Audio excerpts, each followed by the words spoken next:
pour travailler sur les instruments du Moyen-Âge, il faut s'intéresser aux sciences des techniques, savoir comment on fabriquait le bois, tout ça à l'époque. Il faut s'intéresser à l'iconographie, il faut s'intéresser à l'archéologie, il faut s'intéresser à la musique.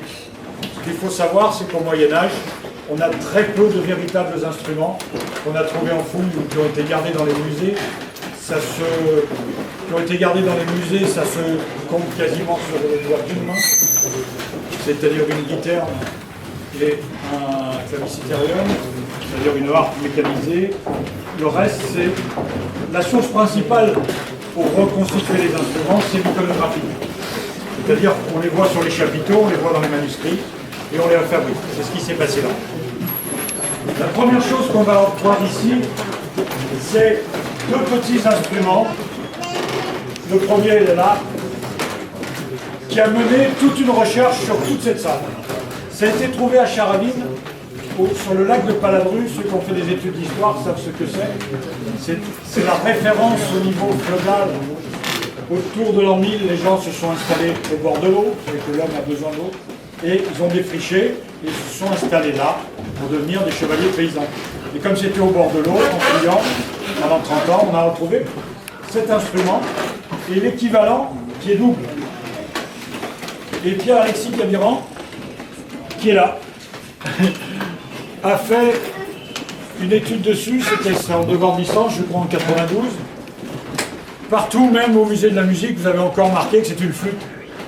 Et c'est pas une flûte, puisqu'elle a démontré que ça marchait avec une anche simple. Le principe de l'anche simple, vous l'avez sur le panneau ici. Il va vous le faire entendre, et ensuite, on va vous expliquer tout le déroulement de la recherche qui a mené à toutes ces vitrines-là. Avant de l'entendre, je voudrais quand même rendre hommage à Michael Bloom, qui est là, et qui a lui mis en place tout ça. Nous, on a apporté le savoir scientifique, on lui a dit ce qu'on savait, il a fait les textes, il a mis en vitrine, il a fait tout ça. Alors, je vous demande de l'applaudir parce que nous...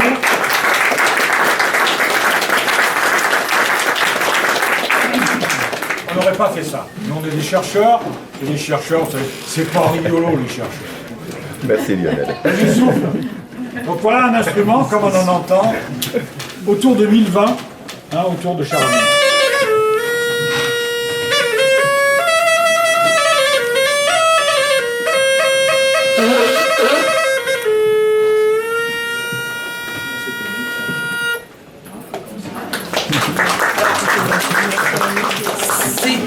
C'est très insignifiant.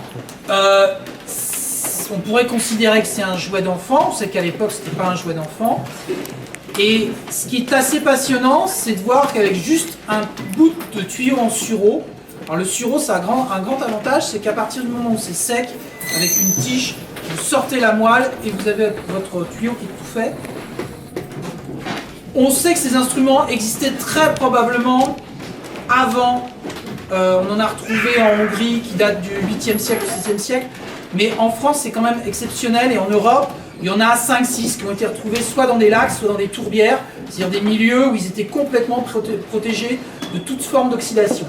Et on va s'apercevoir quelque chose qui est assez intéressant, c'est qu'au Moyen-Âge, on a un potentiel à expérimenter différentes formes, différentes apparences qu'on a complètement perdues. Maintenant, quand vous avez un violon, vous avez un violon. Quand vous avez une guitare, vous avez peut-être au grand maximum 10-12 formes de guitare existantes. Au Moyen-Âge, on expérimente les matériaux, on expérimente les formes. Donc en fait, on s'est aperçu en comparant les vestiges archéologiques et les représentations de la sculpture romane que ces instruments qu'on a appelés muses, qui sont des clarinettes, c'est la seule différence entre une clarinette Böhm, c'est les clés et les bennes et la longueur du tuyau, mais le principe est exactement le même. Ces instruments avaient des formes très variées avec des dispositifs très variés. Le problème de cet instrument-là, c'est que ça consomme beaucoup de souffle. Si on en parlera. Voilà. Dans mon plan, c'est derrière. Ah bah vas-y. Sur cet instrument-là, c'est deux qu'on a trouvé, un simple et un double. On s'est rendu compte avec l'iconographie, et ça c'est le travail qu'on a fait tous les deux. Moi je trouvais ça sur l'iconographie, je lui donnais, et lui reconstituait les instruments. Qu'est-ce qu'ils ont voulu? Ils ont voulu plus de son, plus de facilité. Plus de son, ils ont inventé le pavillon. Qu'est-ce que c'est le pavillon? C'est un haut-parleur. Si au bout de ça, vous mettez une corne, ça vous le diffuse. Et puis pour souffler dedans, il faut avoir plus de facilité en bouche. Souvent, ils ont mis ce qu'ils appellent une capsule. Donc quelque chose qui couvre l'anche et qui permet de faire plus d'étanchéité. Ils en ont fait aussi des doubles pour avoir soit un double son, soit un bourdon. C'est tout ce que vous avez ici qu'on a fait à travers l'iconographie. Hein, vous verrez ça. Mais ça, c'est pas retrouvé en foule, c'est l'iconographie. Mais le tuyau comme ça peut être carré. Ils n'ont pas de normes. C'est après qu'on a commencé à avoir des normes. Donc vous avez tout ça. Et puis, ensuite, ici, le problème de cet instrument, lorsque vous parlez que ça pose des problèmes de souffle, c'est que, tiens, si tu essayes, c'est que normalement, ça se souffle avec la respiration circulaire. Alors là, vous avez des télés, et ces télés diffusent deux DVD qu'on a fait chez Ludivine, que vous pouvez d'ailleurs vous acheter à la boutique, et si avec sur un site et tout, c'est très facile. Moi maintenant quand je fais des conférences, je m'en sers. On a fait ça. Et il y a François Lazarevitch qui le joue avec ce qu'on appelle la respiration circulaire. C'est-à-dire que pendant que vous soufflez, par la bouche, vous inspirez par le nez. Et ça peut durer une éternité, c'est le truc du charmeur de serpent. Le problème, c'est qu'avec l'âge et la paresse, vous trouvez ça compliqué. Et c'est pour ça que les gens ont inventé la poche qu'on va avoir ici. Et les premières poches sont des poches en vessie. Vas-y, souffle un peu dedans avec la respiration jusqu'à ce que tu exploses. Non, mais j'ai pas la respiration. Ben voilà. Le truc, en plus, c'est on va vous montrer pourquoi on a inventé la poche. C'est super facile à dire et à faire, mais à comprendre, parce qu'en fait, il faut bloquer le fond de la bouche avec la langue et continuer d'appuyer avec les genoux. Et puis, je dois commencer à être vieux aussi.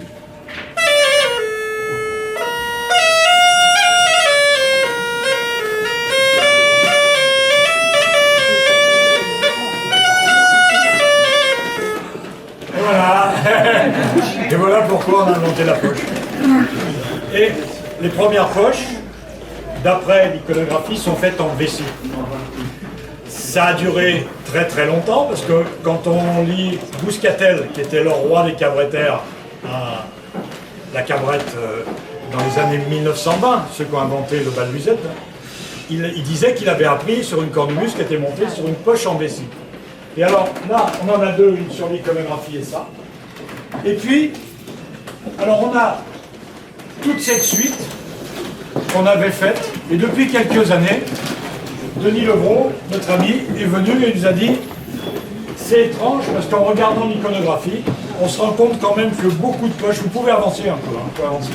Beaucoup de poches que vous avez reconstituées avec des poches en cuir, c'était probablement des poches en viscère. Et le propre du chercheur, c'est de reconnaître qu'il n'a pas tout trouvé et même qu'il s'est trompé. Et Denis Levrault, à qui je vais laisser la parole, il va nous montrer tout ce qu'il a apporté. Il nous montrer que dans ces cornemuses médiévales, la plupart des poches étaient faites avec des viscères. Et il faut bien comprendre, on va aller voir là-bas aussi, que les corps, par exemple, les corps étaient faits en terre. Et c'est très logique, parce que quand il y avait une vache qui était morte, vous alliez voir, là vous disiez, moi avec la corne, je vais faire un corps. Vous disiez, tu vas voir le potier, il va t'en faire. Avec la corne, on fait énormément de choses, on fait des boutons, on fait des peignes, on fait plein de choses. On va certainement pas faire un corps qui va utiliser toute la corne. Et c'est pareil, la peau de la vache, c'était certainement quelque chose de très précieux, donc on utilisait les viscères. C'est ce que va nous expliquer Denis, qui est une recherche, comme je vous l'ai dit, qui s'est intégrée à celle qu'on avait fait avant et qui a apporté vraiment beaucoup d'éclairage. Oui, si vous regardez certaines peintures de Bruegel, par exemple, il y a des enfants qui jouent avec une vessie comme ça. Donc ils en faisaient quelque chose qui était peut-être tout simplement ce qu'on appelle chez nous un coussin péteur, hein. Mais peut-être aussi qu'ils allaient la monter sur une muse, pour en faire une muse au sac. Et d'ailleurs, là on va faire un saut dans le temps, mais les dernières cornemuses qui ont été jouées dans le Hainaut s'appelaient Muchosa, c'est-à-dire muse au sac toujours. L'instrument avait bien évolué, mais le nom était resté. Alors, voici une vessie de vache, on la reconnaît à sa forme oblongue, On aurait pu utiliser une vessie de porc, vous voyez, qui est plus ronde. Bon, celle-ci, c'est une vessie de vache. Donc l'avantage de la vessie de vache, c'est qu'une fois qu'elle est tannée, pour le carnaval, vous l'utilisez, vous, mais vous la faites sécher simplement. Et puis, on tape les gens, et puisqu'elle est sèche, elle claque. Là, c'est tout à fait autre chose. On se servait aussi de la vessie comme blague à tabac. Et les blagues à tabac étaient bien souples comme du caoutchouc. Ben voilà, une fois que c'est, vous pouvez toucher, une fois que c'est tanné, on a vraiment une matière qui ressemble à du caoutchouc. Et tu dis comment c'est tanné? Voilà. Alors c'est tanné en fait tout simplement à la cendre de bois. Voilà. Pendant plusieurs semaines. Et on a une membrane extrêmement solide. Voilà. Et qui permet de jouer très longtemps.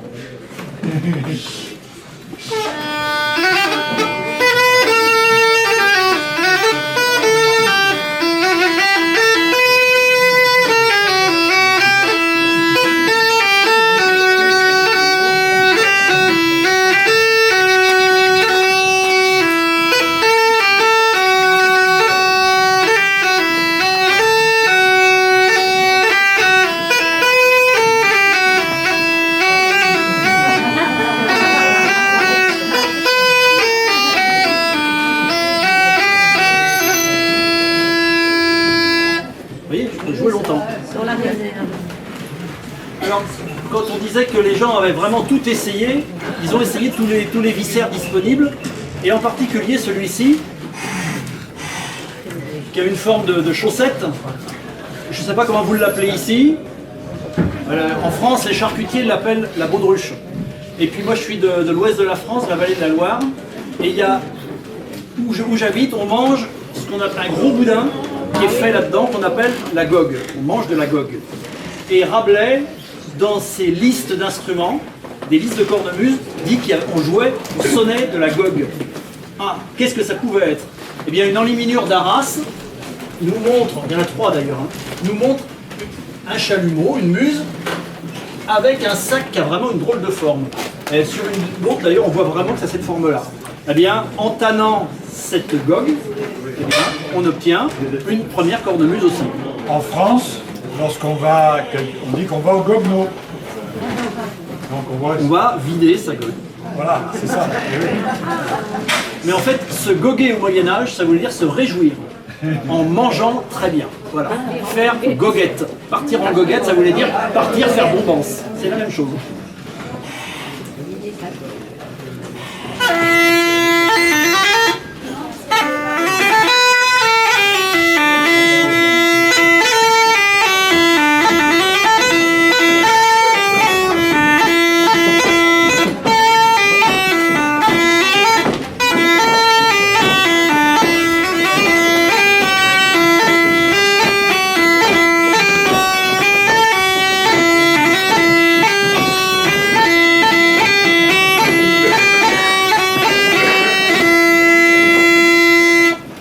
Danser, mais il se trouve que ces instruments étaient toujours vraiment très souvent attestés comme des instruments de berger. En fait, c'est le petit berger qui faisait avec ce qu'il avait sous la main du sureau, comme l'a expliqué Pierre-Alexis, déjà tout percé. Il suffisait de faire des trous. Vous voyez, mes trous sont noirs parce qu'ils sont percés au feu. Voilà. On allait trouver un viscère et puis on allait, voilà, peut-être réussir à faire quelque chose. Alors, avant de continuer, je voudrais vous montrer une autre cornemuse que vous connaissez sûrement parce qu'elle fait partie, je dirais, de l'iconographie de la cornemuse, c'est Jérôme Bosch, le Jardin des Délices. Hein, c'est le côté enfer, c'est vraiment infernal, mais il y a des instruments qui sont là. Certains ont été reconstitués comme des harpes ou des vielles, et les luthiers qui ont reconstitué ces instruments disent qu'ils sont vraiment dessinés comme un luthier les aurait dessinés. Et puis sur la tête du personnage, si vous voyez à peu près la chose, il y a comme un plateau avec des gens qui sont nés peut-être bien vers l'enfer, autour de cette cornemuse rose qui est jouée par un espèce de drôle de petit personnage. Et on est parti du principe que peut-être que Jérôme Bosch avait dessiné aussi finement que les autres instruments. Donc les trous, vous voyez, sont irréguliers. Alors on les a fait irréguliers pour voir si ça marchait. Et quant à la poche, eh bien, la forme, vous voyez, en colle de scie, en fait, ça ressemble à un autre viscère qu'on appelle la caillette de veau. La caillette, c'est une des poches de l'estomac du veau quand il est allaité. Quand il commence à manger de l'herbe, cette caillette s'atrophie. La vache, elle est très atrophiée. Alors, une caillette, plus, voilà. Et comment ça se fait que cette pièce va remonter? Ben, vous allez voir, ça marche tout seul.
Il y a un truc qui est génial, c'est très Jérôme Bosch. Voilà, comme par hasard. Voilà, hein, le bourdon de bras. Et oui. Alors, ce qui est intéressant dans tous ces l'enfer, instruments hein. qui ont été reconstitués, c'est qu'en même temps ce sont des maquettes. Et si vous faites des maquettes de bateaux ou autres, vous savez qu'il faut que ça fonctionne comme l'original. Donc en fait ces maquettes, ces modèles nous servent aussi à comprendre, voir si ça marche, si ça marche pas. Les trous sont bizarrement mis pour nous aujourd'hui, hein, pourtant ça fonctionne tout à fait bien. Ce bourdon qui paraît dressé, qui est même fumant sur le... Alors peut-être c'est parce que le joueur a vraiment sonné, mais il se redresse tout seul. Voilà, c'est-à-dire qu'on est sans doute pas très loin de ce que c'était, quoi. Parce que si quand on fait les vielles, par exemple, les cornemuses, souvent, eux, ils en jouent. Mais quand c'est les vielles, souvent, on leur fait les vielles avec des gens qui les faisaient pas, qui les jouaient pas. On les donnait à des musiciens qui nous disaient « ouais, ça marche pas ». Mais surtout, ce qu'il fallait pas faire, et ce qui était absolument interdit dans notre démarche au départ, c'est d'en faire des violons. Parce que parfois, on trouvait quelque chose dessus, qu'on disait « ah, il s'est trompé, le sculpteur ». C'est pas comme ça sur un violon.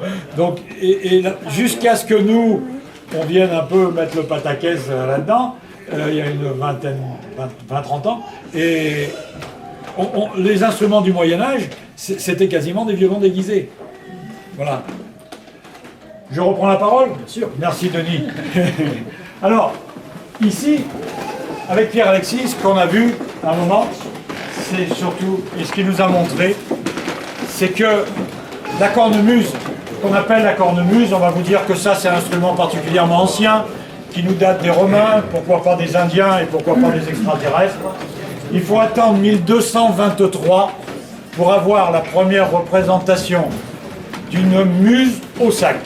C'est le terme médiéval, muse au sac, et lorsque vous parlez anglais, c'est bagpipe. Vous avez aussi sac pipa en Suède, et mushosa, c'est toujours la même définition. Sur ce petit instrument, la muse, on a mis un sac. Et souvent, jusque quasiment 1300, c'est sans bourdon. C'est ce que va nous jouer Pierre-Alexis. On a plusieurs dessus, puis si tu veux rajouter. Alors, oui, des choses. Je disais tout à l'heure qu'on était dans une grande période d'expérimentation. Pour des raisons qu'on ignore, parce qu'on ne peut pas vous vendre tout clé en main, mais on va expérimenter d'autres systèmes d'outres, ou d'autres systèmes de réserve d'air, probablement parce qu'elles vont durer plus longtemps. Les deux grands systèmes qu'on va trouver sont soit les poches, qui sont comme celle-ci en forme de demi-cœur. Alors pourquoi c'est en forme de demi-cœur? Très probablement parce qu'avant on utilisait donc la caillette, la fameuse poche qu'on voit sur le tableau de Bruegel, et on s'est aperçu que c'était une poche très confortable. Au Moyen-Âge, on faisait des cornemuses en peau de chien, et c'est génial le chien ou le loup, parce que le chien et le loup n'a pas de port. Quand un chien a chaud, il se refroidit en haletant, parce qu'il n'a pas de pore. Et quand vous voulez faire une réserve d'air qui soit bien étanche, c'est génial d'utiliser de la peau de chien. Mais la peau de chien est très fragile. Donc on va avoir deux méthodes. Soit on va coudre une peau de vache pliée en deux, soit on va faire ce qu'on appelle une outre. L'outre, les Romains savent déjà la faire. Vous prenez un chevreau, une chèvre, vous le tuez en l'égorgeant, vous découpez une des cuisses, vous allez sortir toute la peau sans la déchirer pour avoir un seul bloc. Vous allez tanner la peau et vous allez les mettre les poils à l'intérieur. Pourquoi les poils sont à l'intérieur? Pas pour faire joli, pour une raison très simple. Vous, comme toutes les chèvres et tous les moutons du monde, pardon, je suis aussi une chèvre et un mouton du monde, je m'appelle Cabiran, ça vient de Capra la chèvre. Lorsque on a besoin de s'hydrater, on s'hydrate par les pores de la peau.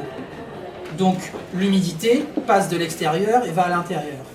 Or, l'ennemi mortel des anches, qu'elles soient en roseau ou en sureau, c'est l'humidité. Donc je retourne ma poche. L'humidité qui est à l'intérieur va être récupérée par les poils. Et comme c'est une peau qui a des pores, elle va être évacuée. Les tentatives assez récentes de faire des peaux en matière synthétique ou en plastique se sont très très souvent soldées par des échecs ou alors par des dispositifs compliqués pour éviter ça. Là, c'était une utilisation qu'on pouvait avoir. Donc là, vous avez trois exemples de cornemuses qui sont les mêmes choses que les godes ou les vestes qu'on a vu tout à l'heure.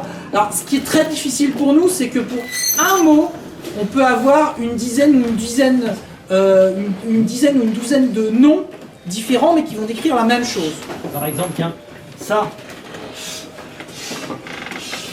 Une vessie comme ça, vous appelez ça comment ici?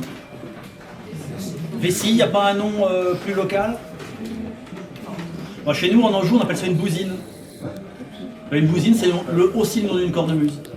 Voilà. Donc c'est toujours ce qui pose problème, et c'est ce qui est intéressant de se pencher sur les formes. Donc là, on a trois exemples de cornemuses qui sont toujours sans bourdon. Et puis après... Juste un détail, cornemuse, c'est quasiment un terme qui arrive 1340. Ces instruments que l'on voit là-bas, la muse avec une corne, ça s'appelle muse à corne d'abord, ou muse-corne, c'est-à-dire la corne à la muse. Mais c'est très tard, c'est quasiment dans Machaut en 1340 qu'on a ça. Mais en France, vous êtes cornemuseux, il n'y a jamais un cornemuseux qui joue la cornemuse. Il joue la cabrette, il joue la boue, il joue plein d'instruments à des dominations régionales. Il n'y a que ceux qui n'en jouent pas qui appellent ça cornemuse. C'est vrai, hein? Alors là, en fait, c'est pareil. Maintenant, quand on voit un modèle de cornemuse, on a toujours l'impression d'avoir un bourdon très long qui va faire un son plutôt doux et un bois très fort qui va faire la mélodie beaucoup plus fort que le bourdon. Quand on regarde bien l'iconographie au Moyen-Âge, on s'aperçoit que des bourdons, il y en a de toutes les tailles, donc vous allez voir des bourdons qui vont être assez grands, ou d'autres comme celui-ci qui est plutôt petit, et on va s'apercevoir surtout que les bourdons vont avoir un pavillon, c'est-à-dire qu'on va faire en sorte que le bourdon sonne très fort, aussi fort que le tuyau mélodique. Maintenant, la plupart des joueurs de cornemuse, par exemple des cornemuses du centre, ou même des cornemuses flamandes, vont avoir des bourdons qui vont être très très doux, avec un tuyau mélodique très très fort. Ce rapport n'existe pas forcément au Moyen-Âge. On est dans une période où on va essayer beaucoup de choses. Après, en fonction des évolutions musicales, on va déterminer un certain nombre de critères qu'on va retenir, et on va reléguer un peu certains instruments. C'est vrai que les cornemuses qui fonctionnent avec des anges simples, donc comme des anges de clarinette, une lamelle qui vibre contre le tuyau, en Europe occidentale, elles vont être un peu mises de côté. Donc là, on a un exemple avec un bourdon court, toujours la poche en demi-cœur.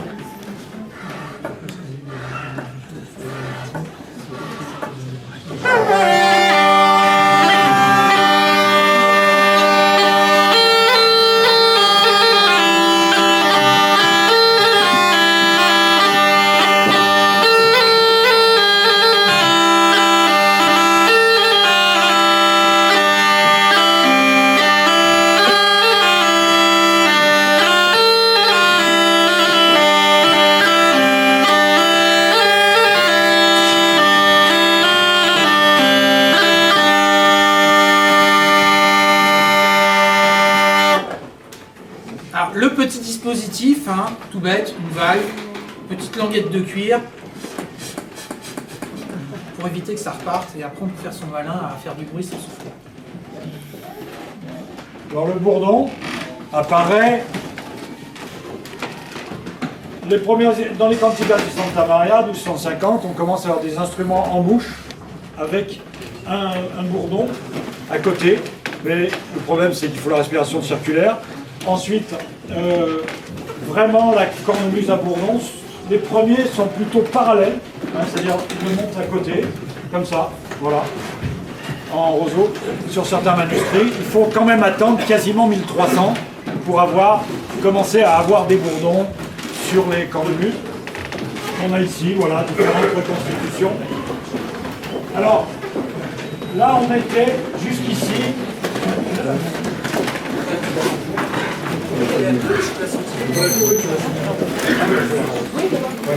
Alors, jusque-là, on avait des instruments.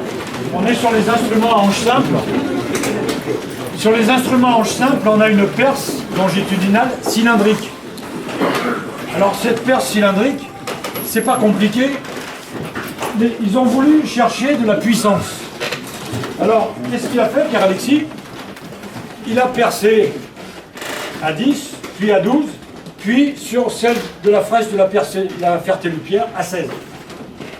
Vous avez un gros trou de 16, vous avez une hanche simple, et là vous commencez à atteindre les limites de ce qui est possible pour un instrument. Ensuite, ça ne marche plus.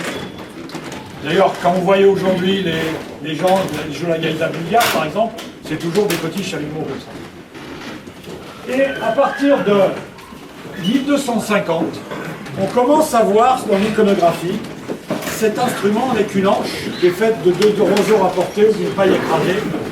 C'est, approchez, c'est ce qu'on appelle chez nous le hautbois aujourd'hui. Comment on l'appelle? On l'appelle chalmi. Alors d'un terme c'est très drôle, mais ça me fait plaisir de le dire en Belgique. Tout le monde dit aujourd'hui que chalmi c'est un terme médiéval et tout ça. Chalmi, ça vient de Chalmeil. Et au musée des instruments de musique à Bruxelles, le conservateur a francisé ça, Chalmeil en chalmi. Et finalement, ce chalmi date quasiment de 1870, ce terme. Mais c'est quand même bien pratique. Aujourd'hui, on sait bien ce que c'est. Ces instruments s'appelaient au Moyen-Âge calamus, roseau, caramel, chalmel. Voilà, chalmel, c'est un terme qui existe. Lorsqu'on est sur un instrument comme ça, à hanche simple, on l'appelle chalmel.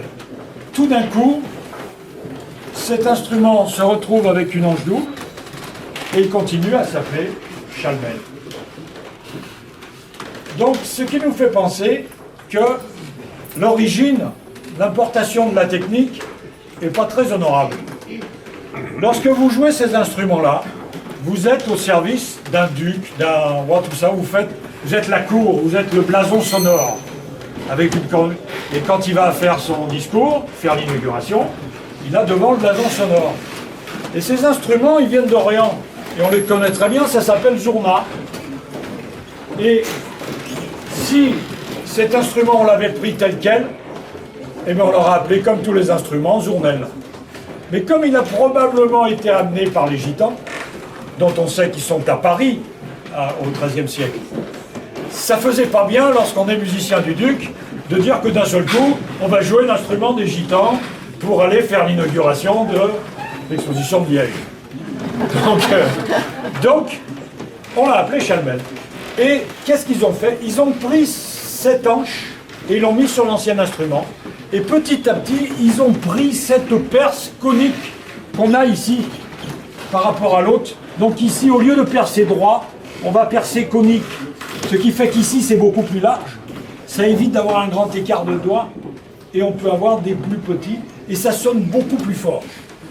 Et ces instruments-là, on va les retrouver. Donc ici, différentes chalmis reconstituées ou des chalmis qu'on a encore aujourd'hui, des gaïtas, des zournas, qui sont encore utilisés en Orient. Hein.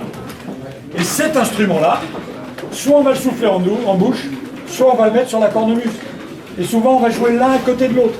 On a ça dans des iconographies où les gens les jouent les uns à côté des autres.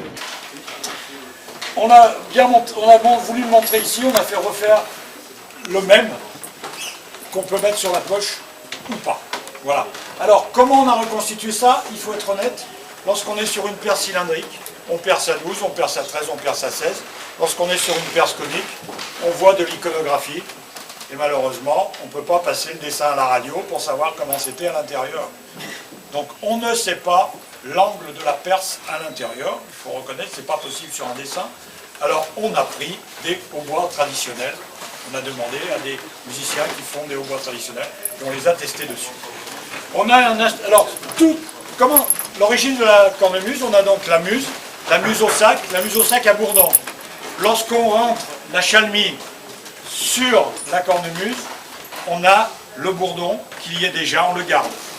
Mais on trouve exceptionnellement, et là ça fait plaisir d'être ici, puisque sur un tableau de Dijon qui est fait par le maître de Flémal, c'est pas loin, il y a donc cette cornemuse qui joue avec d'autres et qui n'a pas de bourdon. Et on peut penser que les autres nous ont dit, ton bourdon commence à nous les casser parce qu'il est faux. Et nous on joue dans différentes tonalités là, et il faut l'enlever. Donc, mais normalement la cornemuse avec ses anges doubles qui sonnent fort, qui va bien pour la danse et tout ça, c'est avec bourdon. En Europe occidentale, c'est-à-dire en France, en Italie,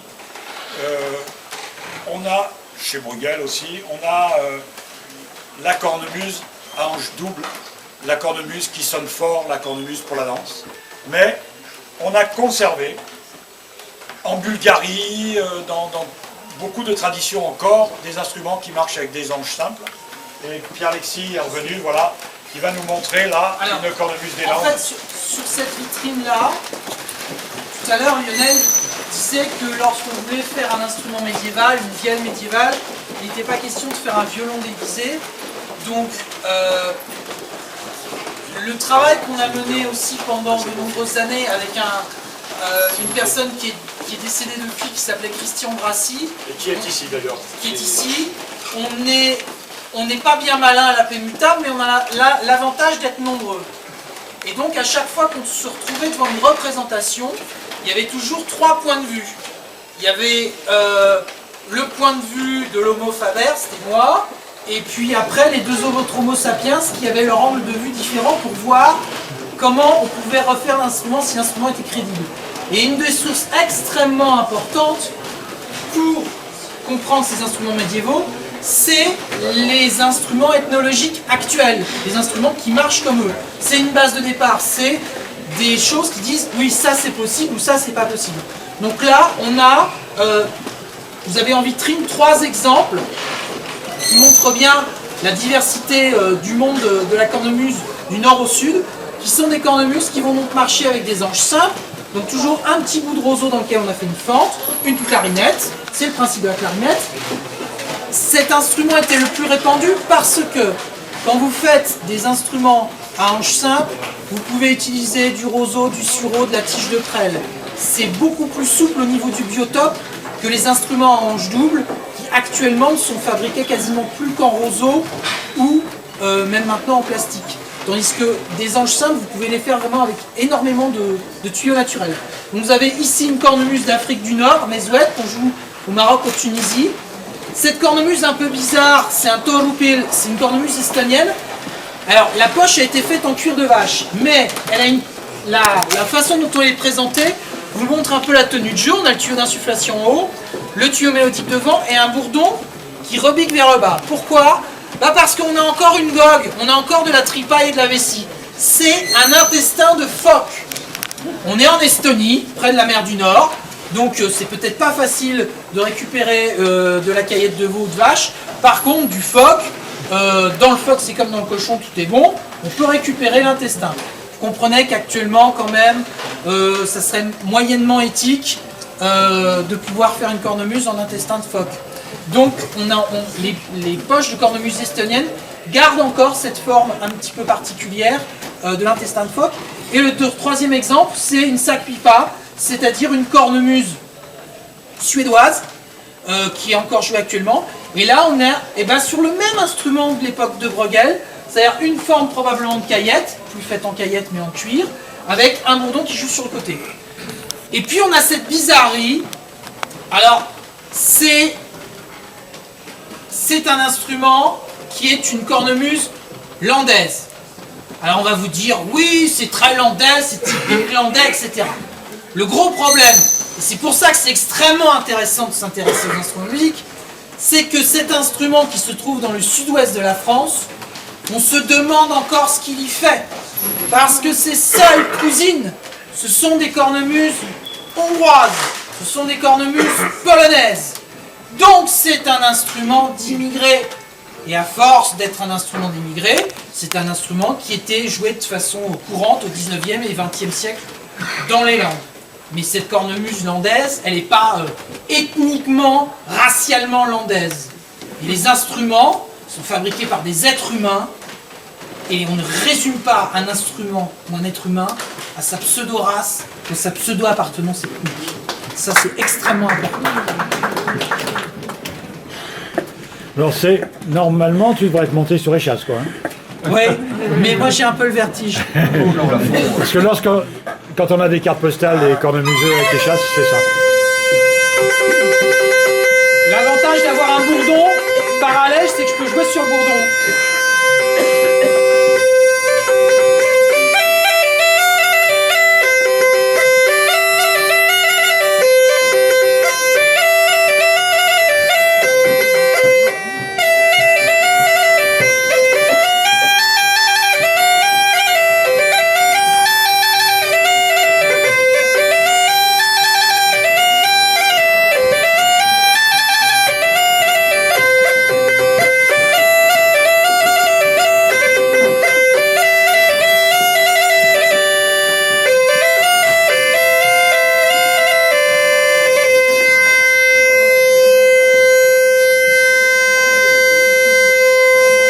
J'ai de l'air, j'en profite là. Hein.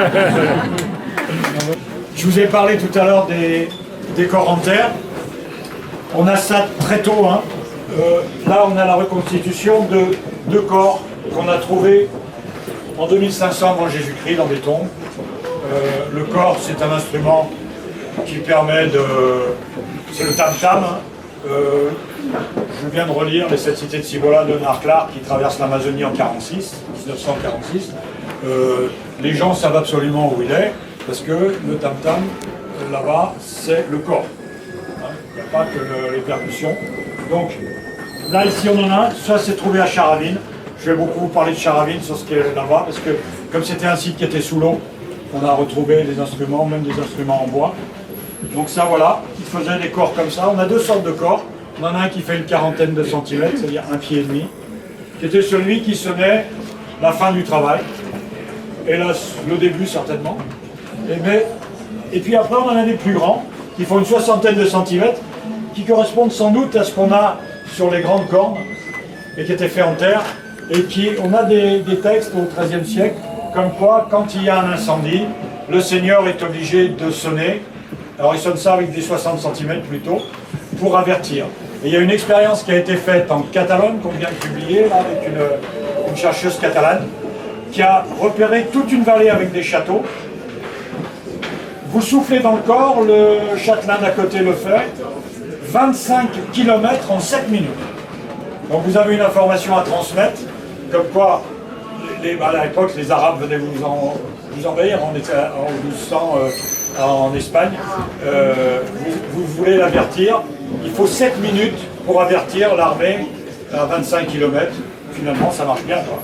Ça marche bien. Ça sert aux incendies. On sonne les heures laïques jusqu'au corps, jusqu'en 1450, jusqu'à l'apparition des horloges. Et les curés sont très... Ils veulent garder leur cloche. La cloche, pour eux, c'est quelque chose de religieux. Ils ne sont pas du tout contents que les laïcs veulent sonner la cloche. Et parfois, on a le droit de la sonner pour certaines fêtes, mais on n'en autorise qu'une petite. On a vraiment ça dans les textes. Donc ça s'est longtemps sonné au corps, les heures pour le travail, les alertes et tout ça. C'est l'ancêtre de nos sirènes. Hein. Voilà. Alors, par contre, dans les groupes de jongleurs, les jongleurs, ce sont les musiciens de rue. Hein. Et vous avez vu que tout ce qu'on a représenté ici, par rapport à l'idée qu'on se fait du Moyen-Âge, qui était un Moyen-Âge religieux, nous, on a plutôt travaillé sur la musique traditionnelle. la musique des rues. Jamais dans un groupe de jongleurs, moi j'ai fait l'inventaire de la musique dans la sculpture romane, on a un jongleur, un musicien de rue qui joue du corps. Parce que je pense que c'était la sirène des pompiers. Et que si vous jouiez la sirène des pompiers, vous allez vous faire engueuler quand même. Ça se fait pas. Voilà. C'est des instruments qui ont des codes pour la vie quotidienne. Donc différents. Alors ensuite, bon, vous en avez ici, celui-là il est octogonal. C'est différentes façons de le faire. Le corps, c'est en forme de corne. La trompe apparaît à partir du XIIIe siècle, 1200. Plus droite, plus longue, et qui sans doute porte plus loin. Mais on a ça comme ça, et puis parfois on a des attaches, c'est pour la porter en sautant. Voilà. Mais c'est un instrument très connu dont on connaît bien les termes. Lorsqu'on prend Roland, c'est marqué dessus, hein, embouche ton corne, prends ta corne, souffle dans ton olifant, l'olifant qui est la corne en ivoire, dans laquelle on soufflait certainement jamais. Moi j'en ai étudié dans les musées, elles ne sont même pas débouchées. C'est des instruments de trésor. Ça vaut très cher. On la sort avec les belles tapisseries pour la fête, du château, pour l'anniversaire, le mariage, des trucs comme ça. Mais c'est un instrument de trésor, décoré dessus. Mais souvent, c'est même pas débouché. Donc on ne soufflait pas dedans parce que c'était trop précieux. Là, vous avez une vielle à roue particulière qui est rectangulaire. On appelle ça une chiffonnie, symphonie. C'est une des formes des instruments. C'est un instrument qui est doux et qui était beaucoup joué par les aveugles jusqu'au XVe siècle, où on commence à l'avoir chez Jérôme Bosch avec un chien, avec un instrument beaucoup plus rythmique qui est devenu l'instrument d'aujourd'hui. Mais c'était un instrument qui était juste pour faire une sorte de bourdon, qui n'avait pas toute cette fonctionnalité qu'on aura après et qui nous vient de l'organistrum. L'organistrum, c'était la même chose mais double, et qu'on jouait, il y en a qui tournait la manivelle et l'autre jouait le clavier. C'était un instrument pédagogique pour les moines lorsqu'ils apprenaient la musique, parce que les moines, ils apprenaient 300 chants par cœur. Hein. Mais c'est avec ça à faire. Les enfants, les oblats, ils rentraient. Quand on ne savait pas quoi faire de ces gosses, on les mettait chez les moines à 7 ans. C'est pour ça qu'ils ne voulaient pas qu'on fasse des enfants avec quelqu'un d'autre que sa femme, hein, parce que c'est eux qui nous élevaient. Et on les mettait comme oblats, on appelait ça, et puis on leur apprenait les chants. Et il y a la musique, on dit qu'il y a les neumes, c'est bizarre. La musique au Moyen-Âge, il n'y a pas de musique dedans. Mais si justement il y a la musique, moi je suis prof au conservatoire, dans la musique d'aujourd'hui, il n'y a pas de musique. Il n'y a que des hauteurs de notes. Ils savaient les chants par cœur. Alors qu'est-ce qu'ils ont écrit? Ils ont écrit la chironomie, c'est-à-dire le mouvement de la main. C'est-à-dire, oh, là je te monte et oh, là je te descends. Ils ont écrit l'interprétation. La hauteur des notes, ils n'avaient pas particulièrement besoin d'écrire puisqu'ils les savaient par cœur. Donc, il y a plus de musique dans les neumes, dans la musique du chant grégorien, qu'il y en a aujourd'hui dans nos partitions, parce que si vous faites jouer nos partitions, ça sera, c'est pour ça qu'il faut des profs du conservatoire, c'est pour ça qu'on peut encore gagner un peu de pognon. Là, on a des instruments avec une recherche un peu surprenante, une lyre. Sur cette lyre, un jour, on a mis un archer. Et quand ils ont supprimé un des bras, on a ça dans l'iconographie, un des bras de la lyre, et c'est devenu la vielle. C'est très étrange d'avoir découvert ça au fil du temps. Voilà. La première vielle, les premières vielles, vers la enfin l'iconographie. L'iconographie, c'est au sang, on n'en a pas avant. C'est un instrument piriforme à 3 cordes, comme ça. Et puis, au fil du temps, il devient à 5 cœurs, avec 2 cordes en plus. Et ce qui est formidable, c'est que ça, qui est la copie exacte d'un cordier qu'on a trouvé en fouille. C'est très... on a retrouvé dans le château d'une Castarosa, qui était une troubarite, c'est-à-dire un troubadour, quelqu'un qui écrit des poèmes en langue vernaculaire. Et le chant des femmes, c'est mon mari va bientôt revenir, il faudra que mon amant s'en aille. Hein. Et on a dessus, c'est très intéressant, 3 trous et 5 trous. On se rend compte que c'est sans doute un cordier qui a été remployé. À une certaine époque, il servait à la vielle à 3 cordes. Et puis plus tard, bien servi. On a bien la 5 de dans ces époques-là, on n'était rien. Derrière vous, vous avez un instrument qui vient du Maroc qui s'appelle un naphir. C'est complètement l'instrument qu'on a appelé buzine au Moyen-Âge. Étrangement, on souffle dans les instruments en terre jusqu'en 1200. On a perdu les instruments avant métalliques pendant tout le Moyen-Âge, de Charlemagne jusqu'en 1200, on n'a plus d'instruments métalliques alors que les Romains en avaient. Et après, ça commence à revenir, venu d'Orient, cet instrument qu'on a appelé buzine chez nous et qu'on appelle naphir chez les Marocains. Et ici, bon là, deux instruments aussi reconstitués. Un psalterion, qui est à l'origine un instrument pédagogique, avec les longueurs de cordes pour apprendre les sons aux élèves, et qui est devenu un véritable instrument, et qui est devenu le piano. Hein. Lorsqu'on a métallisé, c'est devenu un piano. C'est l'ancêtre. Et puis la guitare, qui n'est pas l'ancêtre de la guitare, mais qui serait plutôt l'ancêtre de la mandoline. Voilà. Et qui est un instrument à cordes pincées, là, alors que là-bas c'est un instrument arché. Et là, donc là des instruments que l'on fouille, des carrés de pavement qui viennent du nord de la France. On a une scène de danse avec un tambourinaire et une fille qui danse la carole. La carole, c'est une danse où on danse avec il y a un tambourinaire, les gens dansent et on fait la cour à une fille. Et à un certain moment, le fou entre, et lui, il n'a pas le droit de faire la cour, c'est trop gros. Et là, on le chasse. Voilà. C'est ce qui est représenté dans ce carré de pavement. Ici, on a des sifflets, soit des sifflets directs, soit des sifflets à eau. C'est pas aux Belges qu'on va apprendre ce que sont des sifflets à eau, avec la fête qu'on a le lundi de Pâques au Luxembourg. Tout le monde a ça encore dans le nord de l'Europe. Voilà. Ici, on met de l'eau dedans, ça fait un rossignol. Et là, on a quatre flûtes en os qu'on a découvert à Charavine. Et quelques exemples de l'intérêt de l'expérimentation. On a sur le film tout à l'heure Jack Barb qui les a reconstitués.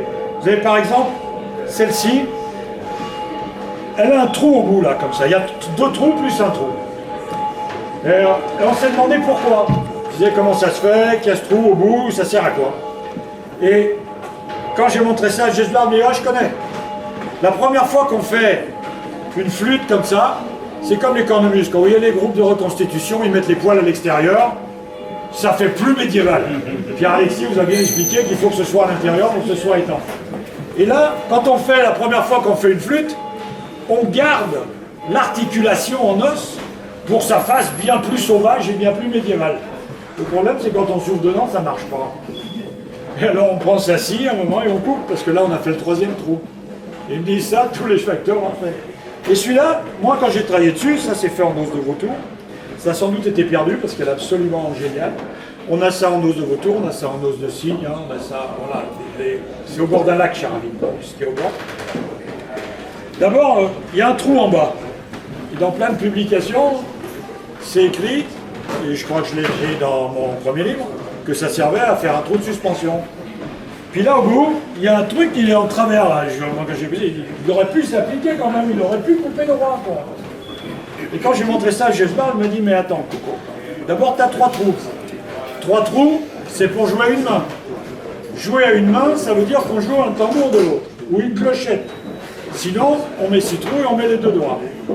Donc, le trou de côté, ça va très bien pour le tenir de côté, en biais. Et pourquoi il y a un trou en bas? C'est que les trous sont au-dessus. Et c'est vrai que quand on joue avec les trous au-dessus, Do, Ré, Mi, Sol, à un moment, on enlève tout et elle tombe. Donc dans ce petit trou, on a mis un cuir qu'on passe au petit doigt et qu'on tient. Ensuite, ils ont eu l'idée, on voit ça sur la flûte ici plus tard, de faire le 3e trou au pouce, donc on la tient comme ça et puis on a les 3 doigts ici. Et tant qu'ils ont mis les trous dessus, il fallait mettre un cuir pour la tenir. Et ça, c'est... L'archéologie, ça se fait pas tout seul. On le trouve, on va voir les gens qui ont fait de l'os, on va voir... Et puis, ils sont taillés au couteau, et à côté, vous avez de l'armement. À Charavine, on a trouvé énormément de petits couteaux qui ressemblent bien aux lames de scie. Vous savez, on prend une lame de scie, puis on la taille et ça fait un super couteau. Et c'est ce qu'ils faisaient au Moyen-Âge aussi. Hein. Voilà. À côté, on a un instrument là. Quand ils ont trouvé ça, ils m'ont appelé, ils m'ont dit c'est quoi ça? Alors bien sûr, moi je suis toujours prêt à dire une connerie. Ils disent c'est la bombe d'un tonneau. Ah oui. Elle dit mais oui, mais il faut elle serait bouchée d'un côté. J'ai dit bon ben ça va, j'ai encore dit une connerie, c'est bien. Et en regardant bien, on voit bien que là on a ici un bison de flûte, absolument le bison de flûte. Hein. Le propre de la flûte, c'est de partager le son sur un bison. Et dedans, il y avait une lame en métal.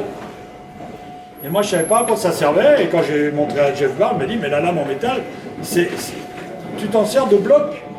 C'est-à-dire, c'est pour conduire le son. Et ça, c'est un appeau. Et moi, je suis un petit peu ornithologue. Et alors ça... Non, c'est pas un rossignol. Ça, c'est le pluvier. Voilà. Autrement, là, vous avez aussi la sarcelle.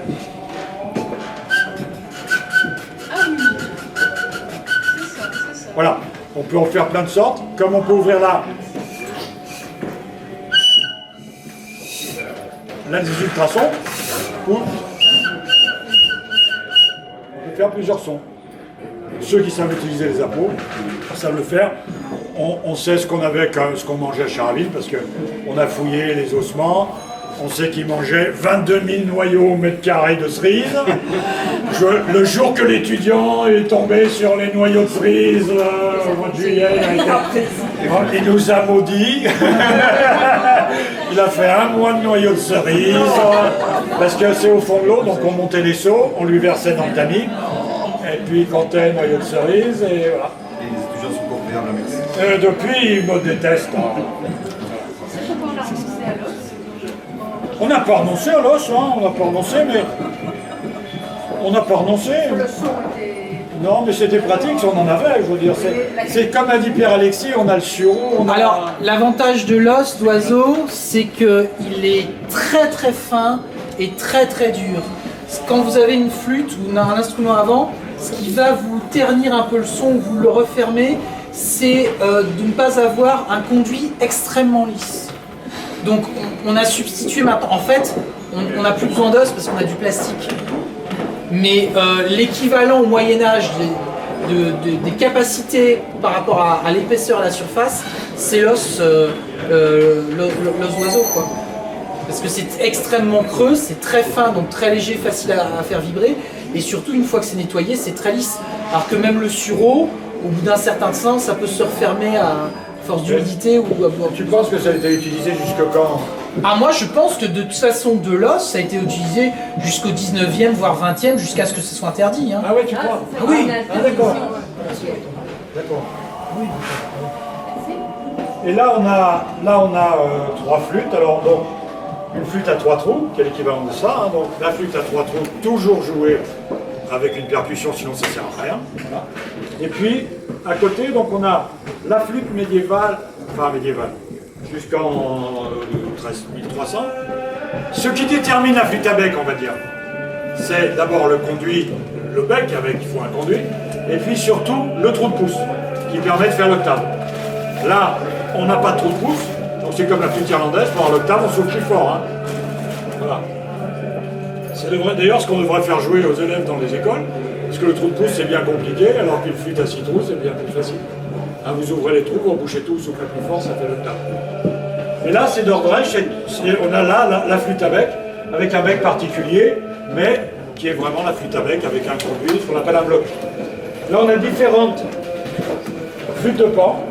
Celle-ci, c'est une flûte de pan, on appelle ça Frestel au Moyen-Âge. Celle-ci c'est celle de Charaville.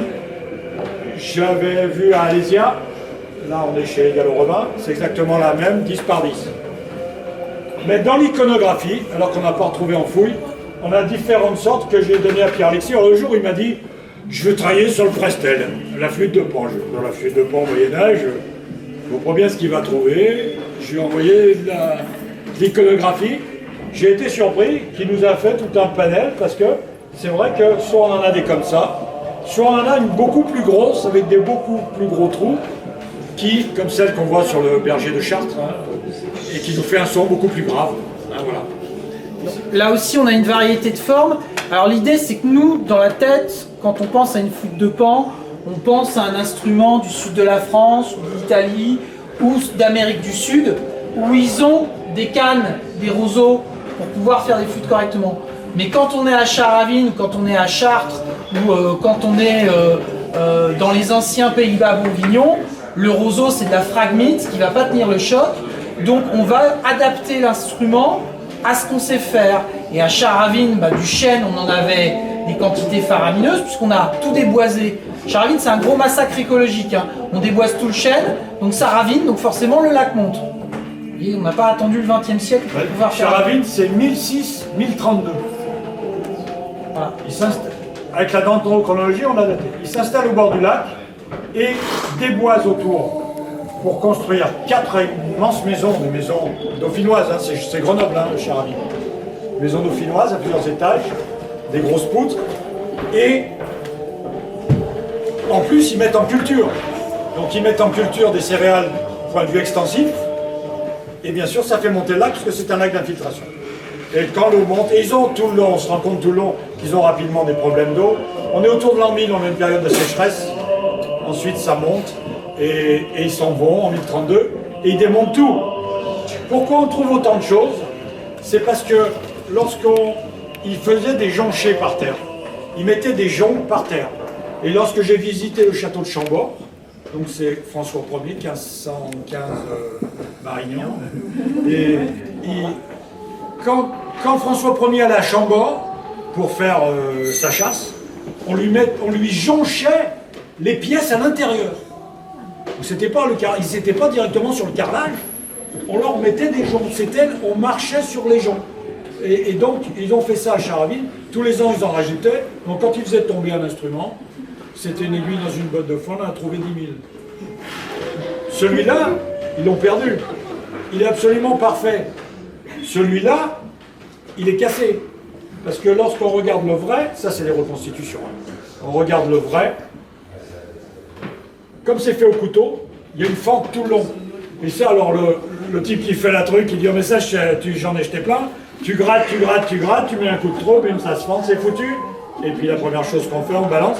D'ailleurs, quand on écoute, il y a encore un gros mot qui est resté dans la... Et alors, ce qui est intéressant, c'est que celui du bout de Charavine, alors c'est très bien pour une exposition parce qu'il est entier. Mais 1 ou 2 ans plus tard, on en a retrouvé un fichu. Et ça, c'est extrêmement intéressant des instruments ratés. Parce que là, on a vu qu'au début, ils avaient dû en faire un comme celui-là, puis peut-être essayer de trafiquer à agrandir les trous, mais faire des trous perpendiculaires en restant sur le même plan dans une planchette de chêne, quand on a un outillage à main, c'est quand même balèze. Donc forcément, ça a fendu, ça a cassé un moment. Mais ces instruments-là, ils sont presque encore plus intéressants que des instruments entiers, parce qu'ils permettent de comprendre. Alors cet instrument cassé, on va dire c'est le même que celui-là cassé en deux, et lorsqu'on regarde les trous, il y a des avant-trous dessus. Il y a l'avant-trou petit, et il a percé 2 gros trous, et le deuxième, il est parti en traviole. Et comme par hasard, ça s'est retrouvé dans l'atelier du charpentier. Alors qu'est-ce qu'il fait le berger? Il fait ses avant-trous, lui. Seulement, il lui faut une tarière. La tarière, c'est une cuillère montée sur un truc comme ça. Lorsque vous allez, vous alliez à Chaudzègue, là où il y avait les eaux chaudes, hein, ben, tous les ans, il fallait enlever le calcaire avec des trucs d'1,30 m comme ça. Alors, à Charavine, on en a des grosses, mais avec une petite, on fait un trou comme ça. Ce qui signifie que le berger, lui, ou l'enfant, on entend la flûte de pan, là, d'ailleurs, tiens. C'est toi que je joue, là. Et on l'entend là. Il fait son avant-trou. Mais quand il a besoin de faire un trou gros et correct, il va chez le professionnel. Il va chez le charpentier, c'est lui qui a l'outil. Alors, à mon avis, il lui prend, il le fait, parce qu'il va dire au charpentier, tu veux pas me percer ta flûte de pan, l'autre il lui répond, moi je suis du 44, et peut-être que tu vas prendre quelque part. Hein. Est-ce qu'ils ont autre chose à faire que de percer des flûtes de pan? Les potiers ont sans doute autre chose à faire que de faire des corps et tout ça. Voilà. Mais, voilà. Écoutez, merci de votre attention. Si vous avez du temps, vous viendrez regarder donc les DVD, les films qu'on a fait pour expliquer tout ça. Là, on voit les vrais, on voit ça. Madame est arrivée après la cornemuse. Alexis. Madame est arrivée après la cornemuse et ça lui manque.